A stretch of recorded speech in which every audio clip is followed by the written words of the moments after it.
For the past 3 weeks, I've been wearing the Pixel Watch every single day and night.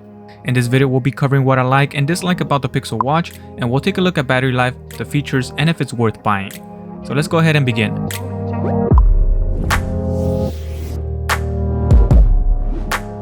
You can pick up the Pixel Watch in either the Wi-Fi or LTE model with a $50 difference, and this watch only comes in the 41mm size. The watch design looks amazing, but the thick bezels are not very appealing. I personally don't mind it at all because the watch UI does a great job at blending it in. Now, if you plan on having a photo as your background, you will need to do all the cropping on your phone because it doesn't let you edit the photo from the watch to center it. I like that Google chose to go with the more traditional round watch design, and I really like how light reflects on the curved glass. The 1.2-inch AMOLED display is quite small, but it's very sharp and it's a bright display. It has a brightness that can be boosted to 1000 nits, making it very legible in direct sunlight. Typing out messages on here is okay. I do find myself making more typing mistakes than I did on the TicWatch Pro 3, which has a 1.4-inch screen. It's not too bad since I've been using voice dictation when no one's around me, which does an excellent job. Can you do me a favor? ? Can you bring me my camera lens that's on my desk? ?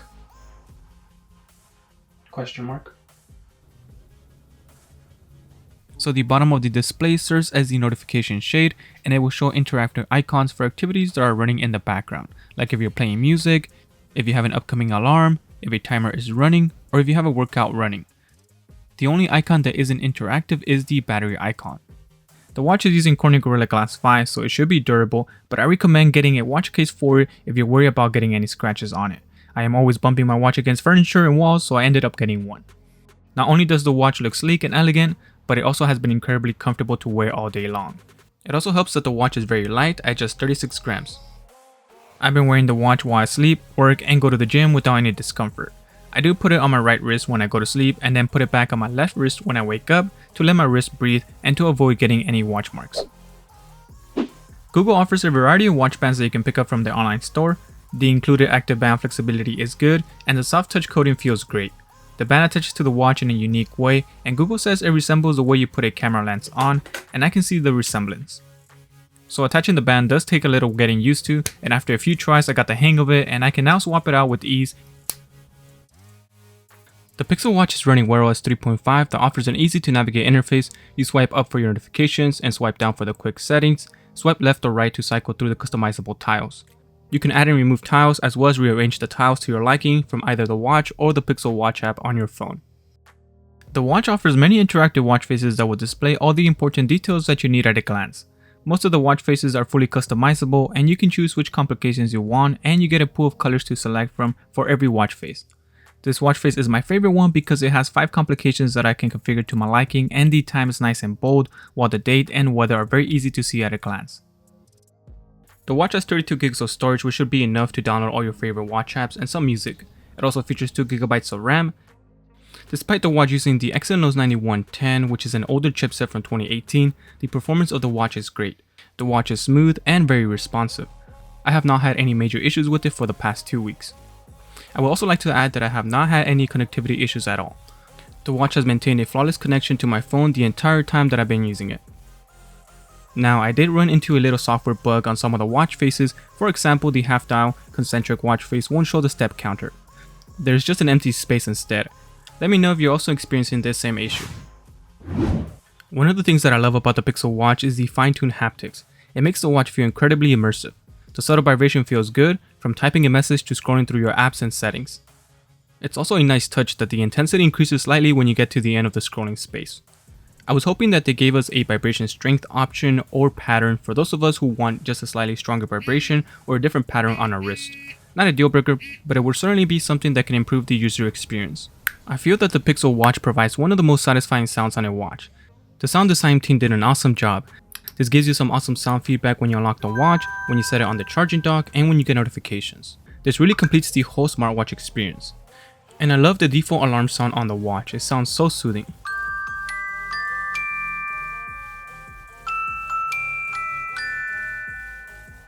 Now onto the microphone and speaker of the watch. So I made a call to one of my friends to get his feedback on how I sound while talking through the watch, and here's the clip. Hello? Testing. Hello? Yeah, it kind of gets distorted a little when I put it at full volume. Alright, so talk now? Testing. Yeah, for me, when I put you at 100%, you get distorted. Like if you start talking, it's too much for the little speaker.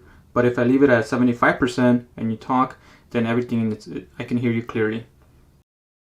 All right. So you say you sound good then? I sound clear? I'm pretty far away from my watch. I'm like, I don't know. I think like maybe 8 inches away from the watch.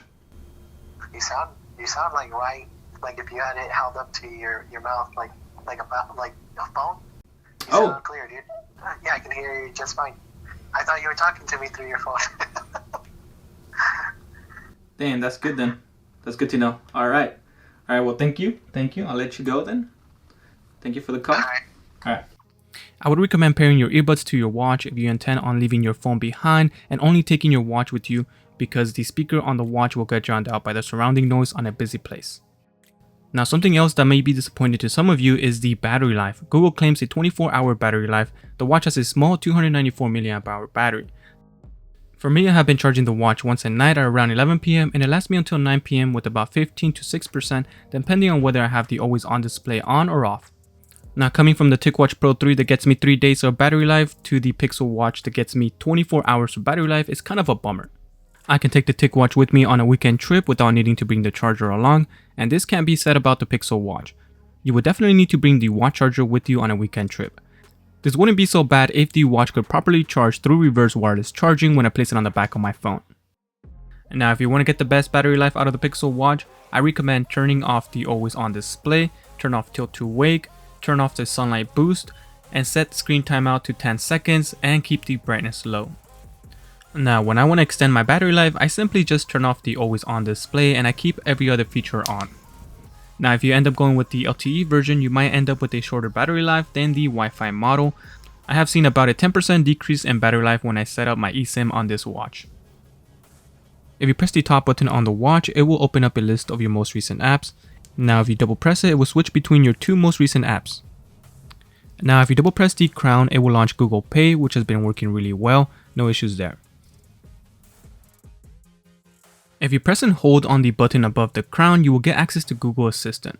And the power of Google Assistant on your wrist is awesome. Compared to Siri and Bixby, you will get more responses to your questions with Google Assistant. Something else that I'm happy about is that Google Home is now available on the Pixel Watch, and I'm constantly readjusting my lights, and being able to do so from my watch is amazing. All your daily activities will be tracked through the Fitbit app, and for the first 6 months you get the Fitbit Premium subscription for free. After that, you will have to pay $10 a month, or you can do the $80 a year, and this will give you access to advanced sleep analytics, wellness report, fun games and challenges. It's kind of a bummer that you won't get the advanced sleep analytics unless you pay. The TicWatch Pro 3 offers the sleep analytics for free, and even Apple doesn't charge for these features. The heart rate sensor does an excellent job at accurately tracking your heart rate when you're resting, walking, or jogging. But with heavier movement activities like weightlifting or cycling, it doesn't do such a good job. In addition, the GPS tracking is good when you're walking or jogging, but when you're cycling, it isn't as precise. Now, if you're someone that just goes out for walks and jogs and then sometimes hikes, then this is a good watch to have. So overall, I have turned on every feature on this watch that it has to offer, and I'm getting about 19 hours of battery life. I charge it once a day, and this is not very impressive, but for most people that's okay, and I'm really looking forward to Google's next Pixel Watch iteration, and I really hope that the Pixel Watch 2 gets a bigger screen and a bigger battery. Now, if you don't mind having to charge your watch daily, and if you're rocking a Pixel device, then I would recommend getting a Pixel Watch. You will get the latest software and the experience is seamless. Alright guys, so that does it for today's video. Thank you all for watching, and if you found the video helpful, feel free to drop a like and subscribe for more tech related videos, and I will talk to you on the next one.